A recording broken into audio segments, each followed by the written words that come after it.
m'appelle Pierre Bellu, je suis le directeur du centre de reconditionnement chez Neteco. Moi, c'est Benoît Dumé, donc je suis chef d'atelier chez Neteco Plus. Neteco est une entreprise familiale qui a à peu près 40 ans d'existence. On a d'abord fait du stockage, et après du transport. Et puis petit à petit, on a déployé nos activités sur d'autres villes de France. On est notamment beaucoup présent en Bretagne. Et puis en 2024 est arrivé le projet du centre de reconditionnement. Nous sommes 23 salariés. On propose du coup l'intégralité des services à 360 autour de la sous-traitance automobile, qui va du stockage, du reconditionnement, préparation esthétique, photo, stockage et transport.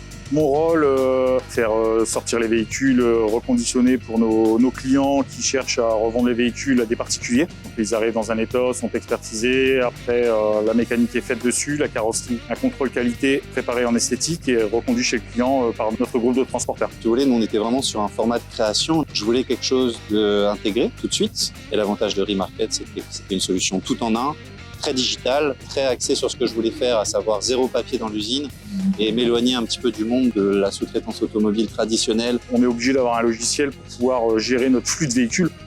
Nos sorties de véhicules sont à peu près de 280 véhicules par mois et un stock un peu plus de 300 véhicules. Sans logiciel, on n'aurait jamais réussi à savoir où en est le véhicule dans son avancement.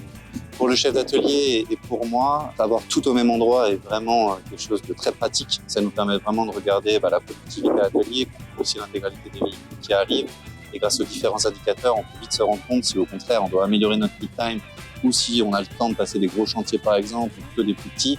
Quelque chose qui est aussi très pratique, c'est que nos clients peuvent répondre directement sur la plateforme. L'envoi des devis, les questions par rapport à ces devis et les validations sont entièrement digitales, ce qui nous permet de mieux organiser les journées, mieux organiser aussi les différentes ressources qu'on peut avoir sur tel ou tel poste en fonction des impératifs qu'on a vis-à-vis de nos clients. Et enfin, surtout, ça nous permet d'avoir un gage de qualité. Et donc, c'est vraiment ce côté service tout en un que je recherchais. On utilise un peu tout, mais le plus, c'est vraiment les véhicules à faire dans l'atelier et en attente, où là, on peut regarder les temps vraiment qu'il y a à faire en carrosserie, en mécanique, en peinture, pour pouvoir répartir bien le travail au quotidien. Après, ce qu'on se sert aussi beaucoup, c'est la sous-traitance des véhicules qui sont à l'extérieur. On sait s'ils sont en cours ou sont déjà revenus chez nous ou en attente. Le jockeillage aussi. Maintenant, il y a eu une évolution sur le système où nous pouvons faire des demandes de jockeillage. Donc, d'un homme de parc qui va chercher le véhicule, ramène au technicien directement. Donc, comme ça, le technicien a moins de perte de temps à chercher un véhicule sur le parc. C'est vraiment un logiciel qui est complet et où il nous fait avancer rapidement sur des recherches de véhicules. On a travaillé beaucoup avec Progicar pour les évolutions, pour faire évoluer le logiciel. On remonte nos besoins que nous avons. Eux modifient s'ils peuvent.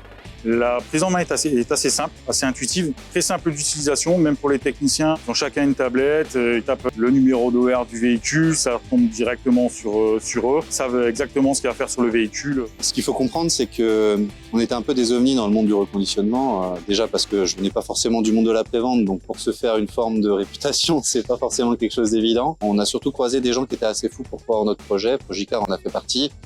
Quand on arrive de là avec une usine vide et sans forcément avoir passé un seul véhicule en atelier, croire en un projet pareil, c'était pas quelque chose d'évident.